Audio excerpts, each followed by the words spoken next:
He used to kick me. He used to beat me up in public. It could be the littlest thing, could be a piece of paper on the floor. It was war.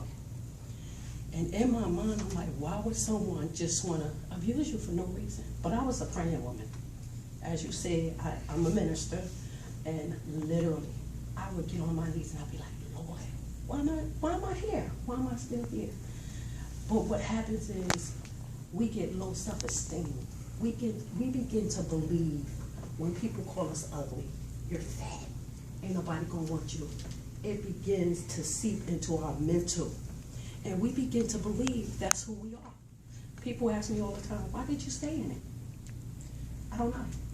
But to this day, I could say it was because of low self-esteem. Those things that were said to me, the ugly words, begin to manifest themselves in me. It began to make me feel that's who I really was. And I had to take a look at myself, and I was like, okay.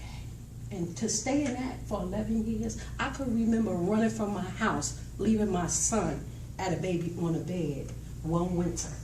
It was snow outside. I had no coat on. I literally was running from my house to get away from my husband, literally. And I hid behind a car, and he still found me.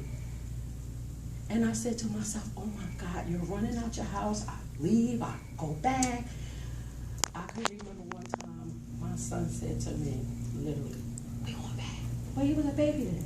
So to see your mother being abused at such a young age in your mind, and when you're young, your mind is spongy. You remember them things. Oh, my son remember everything. He might have been 4 or 5 years old when that happened, but he remembers what happened. And what happens is you begin to break a relationship because my son doesn't have a relationship with his father. Oh, he does not deal with him. What child wants to see their mother abused? So Gabby was about 4 years old when I did finally decide to get out of that relationship. But like I said, I stayed in it 11 years. It wasn't overnight that I got out of the abuse. I stayed and I took it.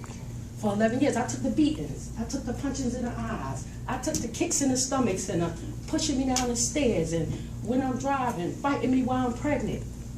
I kept it moving. My son was abused and all that too, because my husband used to do things to my son.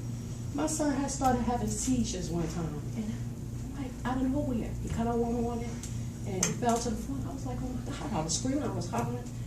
But just found out over the years while my son was having these seizures. Ladies, my husband was literally taking my son to other women's house. And my son told me that one day, my husband took him to a girl house. They couldn't get in her apartment. She left the key in the window, hit him in the head. So I'm like, oh my God, all these years, we're trying to find out why my son was having seizures. It came from that blow in the head from that window. And to not know that all these years and then find that out after you leave the relationship, you're like, oh my God, I stayed in this.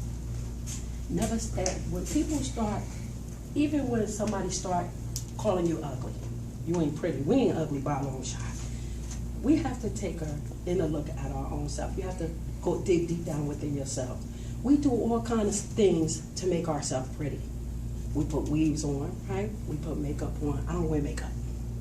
I really never did wear makeup because I felt I've always had a natural look. So I never wore makeup. But once I began to look at who I was as a person and to continuously stay in that abusive relationship, it wasn't healthy. And a lot of women don't make it through abuse. But I serve the God. See, I believe in God. Anybody in here believe in God? I don't push my religion on anyone. But I'm going to tell you that I serve an upright and a perfect God, because look at where I'm at today. Times my husband will push me in the closet and choke me. And literally I was grasping for my breath, knowing like, this is it. I'm not coming through this one, that I'm dead this time.